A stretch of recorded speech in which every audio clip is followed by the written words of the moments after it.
First things first, I do want to say a huge thank you for where we're at. We have reached over 50,000 subscribers. This is something I could have never imagined happening, actually. It was just kind of a dream of mine to do this. And it's crazy that so many people have been interested. I am extremely humbled every single day. And I think we have one of the best communities on YouTube, honestly, here on this channel. So I very much appreciate you. Thank you very much. I do want to say that we will be doing the face reveal video for me later this week or this next week here. I need some time to actually set up my camera because I think I need to use my phone as the camera, but my phone technically has one of the best cameras on the market, so that shouldn't be a problem. I just need to wire it up through my computer to use that camera and then also use an external microphone. I've been messing with it, but it will happen. Regardless, thank you so much for the 50K. And I do want to talk about something that I have alluded to on the channel in the past.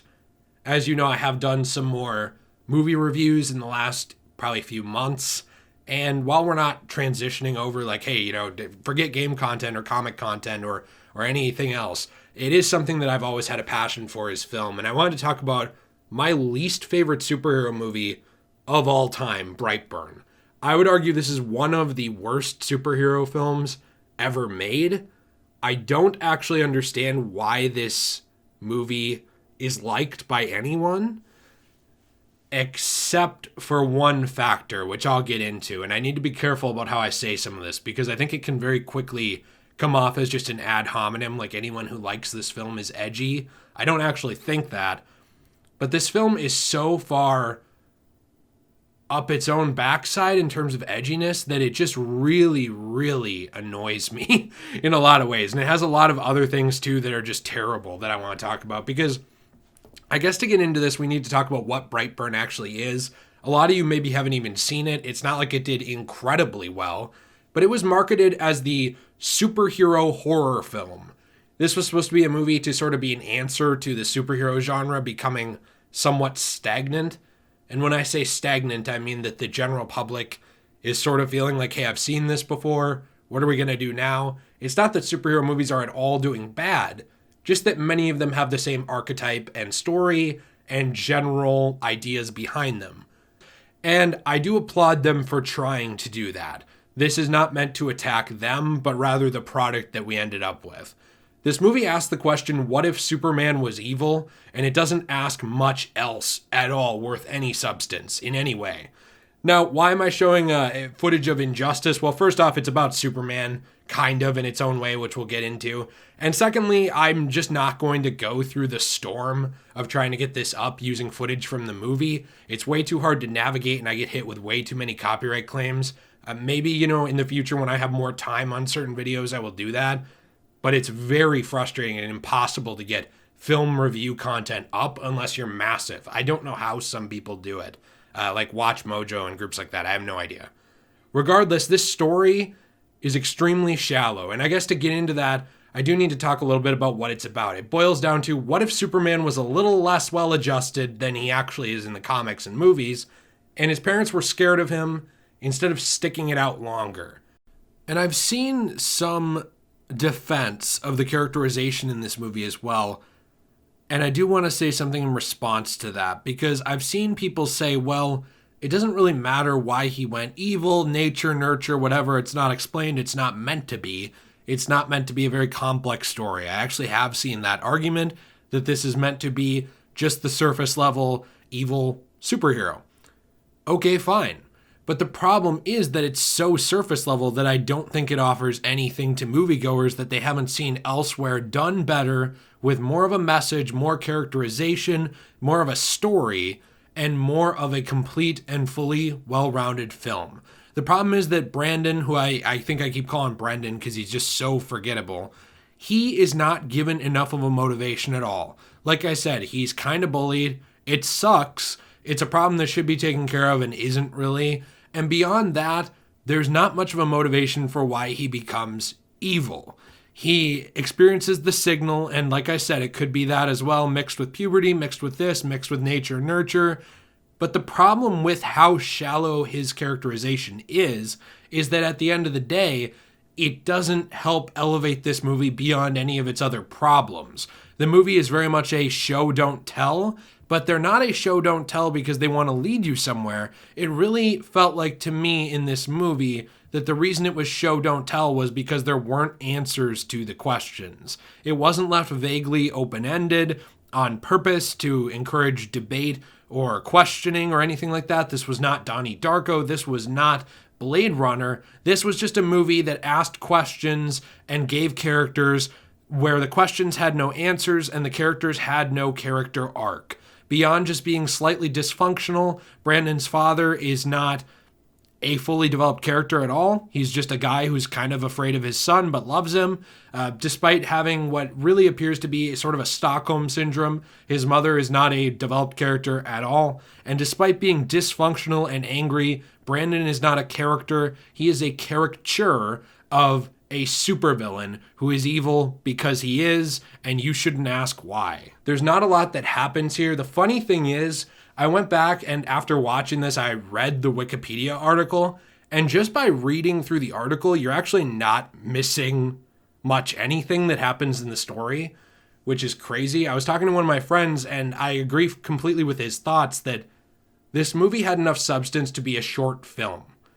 10, 15 minutes, sort of like a Sundance short horror film, like an independent one that's just supposed to not be a full movie, but maybe a showcase of an idea, or something that would end up on YouTube being like, hey, this director is showing their chops, they know what they're doing, give them the money to make a full movie. That is what this movie seems like, because it really starts out with Brendan Breyer. He is this character who is essentially Clark Kent, and he becomes Brightburn. I'm just going to refer to him as Brightburn for the rest of this, because it's BB, Brightburn, Brendan Breyer. Wow, it's really, really clever. This story really just centers around him being discovered by his parents, the spacecraft being discovered as well, and over the course of the movie, he falls deeper and deeper into evil or madness or whatever you want to call it. It's never fully explained why. It could be that his ship is sending out a signal because he is attracted to his ship, which is kept in the barn every night, sort of during his puberty stages. And eventually his parents have to explain to him where he came from.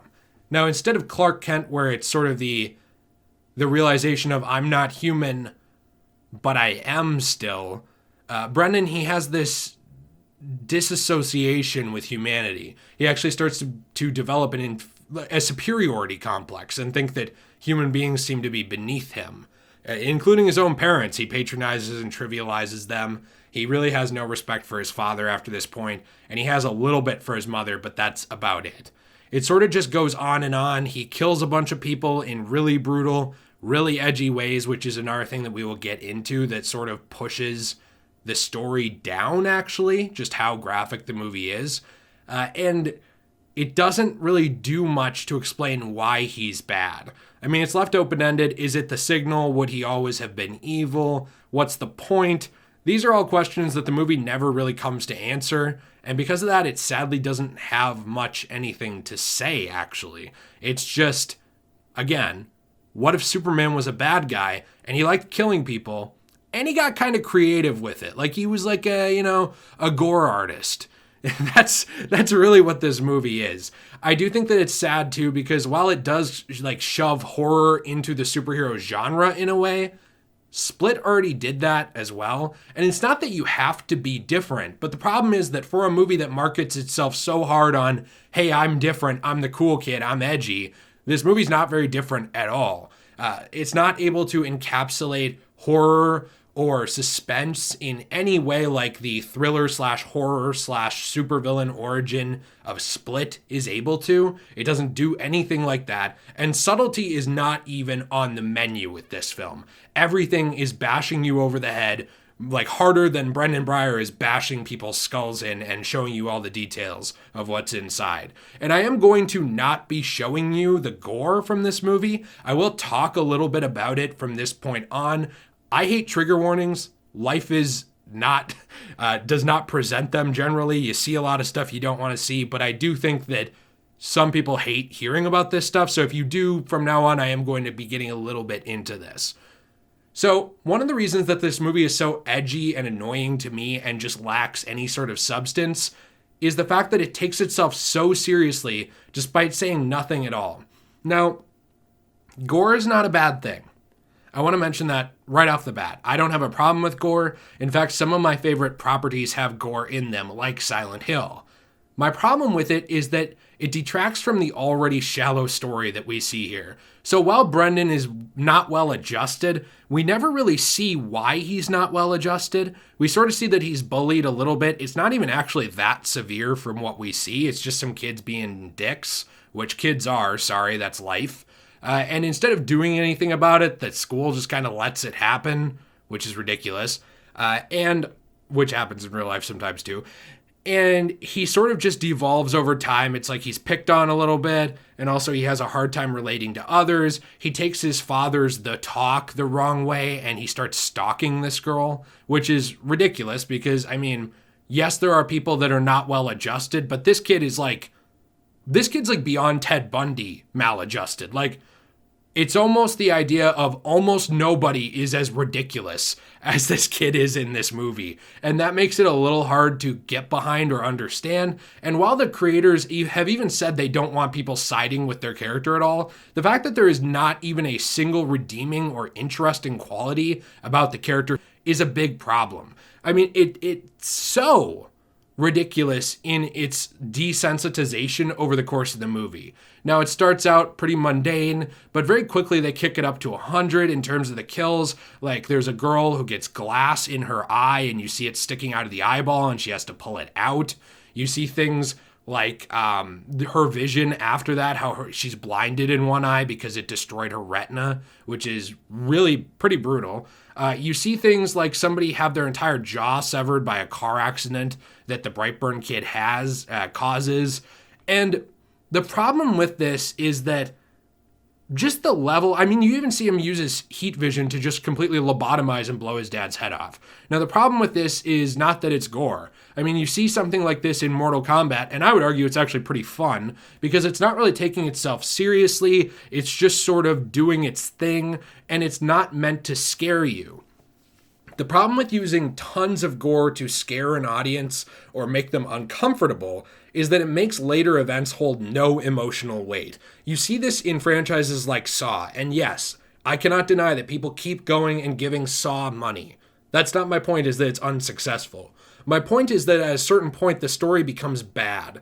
Because the idea becomes, how do we one-up this? Okay, we put glass in her eye. How do we one-up this? Well, we take this guy's head in half. Okay, well, how do we one-up that? Well, maybe he lobotomizes his dad. Okay, well, how do we one-up that? Well, we don't have much else to go with, so let's show somebody completely disemboweled. That kind of stuff. It just keeps having to escalate itself, and it hits this point where you don't care. Nothing is shocking anymore. And this is something that has been studied actually in psychology. It is called desensitization.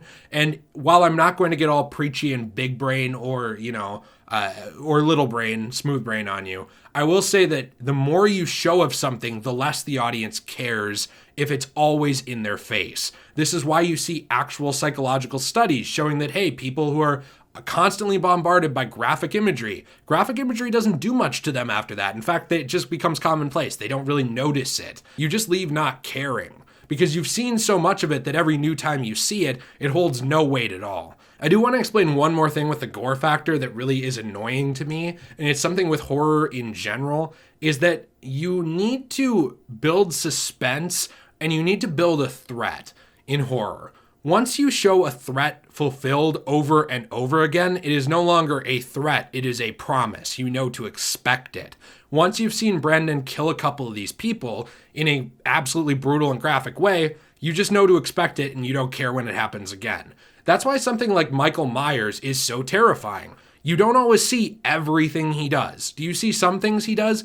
Absolutely. But a great scene that sort of depicts this from the 2018 Halloween movie is when he kills somebody outside of basically a gas station, and then he takes their teeth and he drops them over the gas station bathroom stall door one at a time, or like kind of like lets them sprinkle down in front of this woman. Now, the thing with that is there is gore implied, there is graphicness implied, but imagine if you had to watch Michael Myers go full dentist on the guy and pull out each tooth one at a time, and you just had to sit there and watch it the whole time. This is probably like a 5-minute process. It's obnoxious. It's not really that interesting. And so then when he threatens the woman with that sort of thing, you've seen it. That's the problem here, is that anything new this movie has to offer, it's shown you 10 minutes earlier. And so it desensitizes you to the point where you don't care, the events in the movie have no weight, and it doesn't matter. I also really love Billie Eilish, but the fact that they even use Bad Guy in the soundtrack for the very end, I rolled my eyes so hard, I was surprised they didn't see the inside of what was left of my brain after trying to watch this movie. It's so banking on being edgy. And again, I can enjoy Shadow the Hedgehog. I don't think edgy is the problem. But when that's all you've got and you've got no substance at all, you lost me. I think it's too bad because this movie does rest so heavily on the Superman mythos as well that it refuses to really change anything outside of, but hey, he kills people. That's different, right? Sure, but it's not doing anything different enough to matter. And it's sad too because the cinematography is actually good in this movie. There were unique shots like what's done in the diner with the Brightburn symbols, and the costume design for the Brightburn character is really unique and interesting. I think that there are scraps of what could have been a good movie here. And like my friend said, because I was talking to my friend Chris about this, and like he said, I really think that this movie could have been a fantastic short film. 10, 15 minutes, you could have really like touched over some of these things, gotten to it, left people wondering, well, maybe why'd that happen? Or, oh my gosh, that's crazy. And instead you show them why it happened over and over and nobody cares. The fact that this even is liked as much as it is very surprising to me. So if you did enjoy this movie, I am interested to hear why. I'm not here to tear you down as a moviegoer. I just don't understand why anyone would like this movie at all. And I find more redeeming factors in Batman and Robin than I do in Brightburn. And that's saying something massive. So hey, let me know what you think in the comments down below. Are you a fan of this movie? Are you not? Are you now wanting to check it out? Or does this sound absolutely horrible to you? I'm interested to hear your thoughts down there. Thank you again for helping me reach 50K. We are going to continue making fun videos together and just enjoying this community. Be sure to check out the links in the description below as always. We have the new Let's Play channel, the Twitter, the subreddit actually, which I don't plug enough. We have the Patreon, the Instagram. It's all down there. The Discord. I'll see you guys in the next one. Have a fantastic day and stay shway and only be so edgy. I love Linkin Park and stuff, but like there's a point where, come on, we got to rein it in a little. I'll see you later.